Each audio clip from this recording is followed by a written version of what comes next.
Hola hermanos, el día de hoy, 25 de octubre del 2019, es viernes de la 29ª semana del tiempo ordinario. Hoy no tenemos memoria obligatoria, voy a hablarles de un santo latinoamericano, de un santo brasileño, San Antonio de Santana Galvão.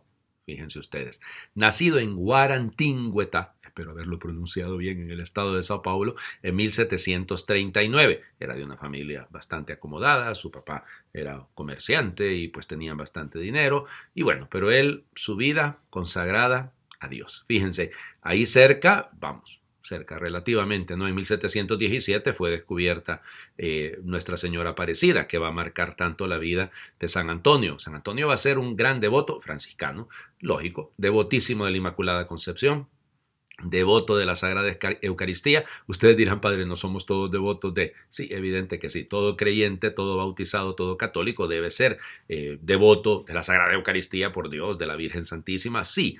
Solo que en esta época, recuerden, el dogma de la Inmaculada Concepción no había sido declarado, o sea, tendremos que esperar todavía prácticamente un siglo. Él va a morir en 1822. Él muere realmente en diciembre de 1822. ¿Por qué se coloca la fiesta el 25 de octubre? Porque ese día fue beatificado en 1988, entonces por el Papa San Juan Pablo II.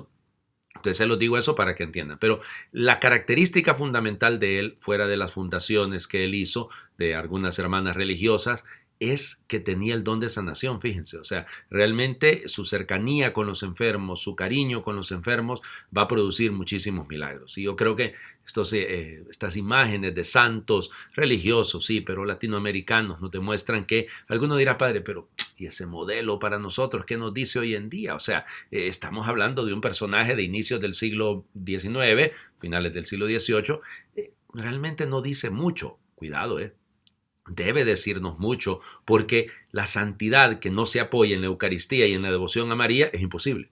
O sea, ambos pilares, por eso es que he querido hablar de él, ambos pilares son fundamentales en la vida de cualquiera de nosotros: Eucaristía y la devoción a la Virgen. Bueno, vamos a las lecturas del día de hoy. Ay, Dios mío, el texto de hoy del capítulo 7 de la Carta a los Romanos es uno de esos textos que ha hecho correr mucha tinta, pero que es muy importante que lo comprendamos. Hermano, bien sé yo que nada bueno hay en mí, es decir, en mi naturaleza humana deteriorada por el pecado. En efecto, yo puedo querer hacer el bien, pero no puedo realizarlo, puesto que no hago el bien que quiero, sino el mal que no quiero, y si hago lo que no quiero, ya no soy yo quien lo hace, sino el pecado que habita en mí. Descubro pues en mí esta realidad: cuando quiero hacer el bien, me encuentro con el mal, y aunque en lo más íntimo de mi ser me agrada la ley de Dios, percibo en mi cuerpo una tendencia contraria a mi razón que me esclaviza a la ley del pecado que está en mi cuerpo. Pobre de mí. ¿Quién me librará de este cuerpo esclavo de la muerte? La gracia de Dios por medio de Jesucristo nuestro Señor. Es una joya, ¿no? O sea, esa lucha interna. ¿Cómo hago yo para entender que a veces estoy haciendo el mal que no quiero? Yo conscientemente no quisiera caer en este pecado, no quisiera caer en esta tentación. Perfecto, pero ¿por qué? ¿Por qué estoy en esa lucha? Porque, insisto, estoy hablando de mí, ¿eh? De mí, pero no estoy confiando en la gracia de Dios. Y ese es el detalle: abandonarme en las manos de Dios, poner todo lo que esté de mi parte para que esa gracia no caiga en saco roto y se desperdicie. Pablo dice, nada bueno hay en mí. Es un poco pesimista, ¿no? Pero hace referencia efectivamente a ese pecado, a esa concupiscencia, a esa inclinación al mal, que no podemos negarla, pero tampoco que sea, como les diría, la razón para creer que no. Es que yo he escuchado gente decir, es que yo soy una cucaracha. Solo eso faltaba. Usted no es una cucaracha, usted es un ser humano, por Dios, hijo de Dios, amado por Dios, que ha sido redimido por Cristo en la cruz. Reaccione frente a esto. Pero si yo solo me quedo viendo lo negativo, lo malo, entonces ya todo está perdido. Hay que ser positivos. El Evangelio, finalmente terminamos de leer el capítulo 12 del Evangelio de Lucas. Mañana leeremos el capítulo 13. Fíjense cómo termina este capítulo. En aquel tiempo Jesús dijo a la multitud: cuando ustedes ven que una nube se va levantando por el poniente, enseguida dicen que va a llover, y en efecto llueve. Cuando el viento sopla del sur, dicen que hará calor, y así sucede. Hipócritas, si saben interpretar el aspecto que tiene el cielo y la tierra, ¿por qué no interpretan entonces los signos del tiempo presente? ¿Por qué? Pues no juzgan. ¿Por qué? Pues no juzgan por ustedes mismos lo que les conviene hacer ahora. Cuando vayas con tu adversario a presentarte ante la autoridad, haz todo lo posible por llegar a un acuerdo con él en el camino, para que no te lleve ante el juez te entregue a la policía y la policía te mete en la cárcel. Yo te aseguro que no saldrás de ahí hasta que pagues el último centavo. las predicciones, ¿no? Esto no es un asunto de meteorología, no es que el Señor Jesús está hablando de que si mira una nube en el horizonte y entonces va a llover y llueve. No, no, no, no es asunto de meteorología, de vientos, ni nada de esto.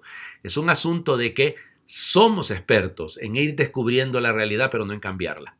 Fíjense bien, lo digo conscientemente con lo que les estoy diciendo. Hablamos tanto en América Latina hoy en día de las causas que llevaron a la crisis en Chile, de las causas que tienen en España, pónganle allá el reino de España dividido con el asunto de Cataluña, las causas de lo que está pasando en Honduras, en Nicaragua, en Haití. Somos expertos, pero ¿por qué no actuamos cuando las vemos venir?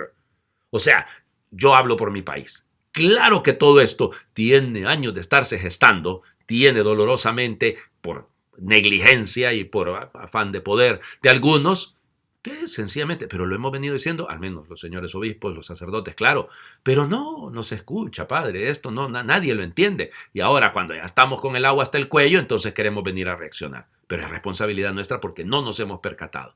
Y por eso, fíjense qué lindo, cuando vayas con tu adversario ante el tribunal, ante la autoridad, dice esta traducción, es interesante, ¿no? O sea, en la vida vamos a ir encontrando muchas situaciones contrarias a nosotros, muchos obstáculos, mucha dificultad, pero nuestra medida es otra.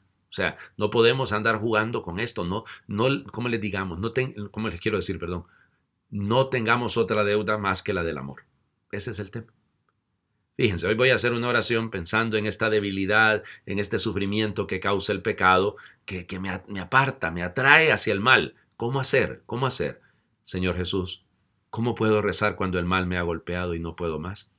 Tú que has conocido el vacío del sufrimiento, tú que has pasado por ello, hoy quédate conmigo. Tú que resististe hasta el final, ayúdame a aguantar. Tú que estás vivo, ven a rezar en mí con tu Espíritu Santo. Y mientras supero la dificultad, haz que entre en mí el aliento de tu resurrección. Tú que sabes quedarte con nosotros en nuestras desgracias. Amén. Quiero terminar pidiéndoles un favor. Muy pocas veces les pido un favor, pero hoy mi mamá y mi papá están cumpliendo 50 años de casados. Y entonces quiero pedirles el favor de que me ayuden a orar por ellos. Hoy tendremos la celebración de la Santa Eucaristía pensando efectivamente en esta gracia que el Señor les ha concedido de 50 años de vida sacramental. Y bueno, pues también nosotros hijos, somos 4, pues vamos a agradecerle al Señor junto con los nietos de mis papás, con mis sobrinos, la gracia de esta vida matrimonial. Si me lo permiten y les pido este favor, pues oren un poco por ellos para que el Señor les conserve muchos años más, con salud, sin duda, y sirviéndonos de modelo a sus hijos y a tantas otras personas. Que Dios les bendiga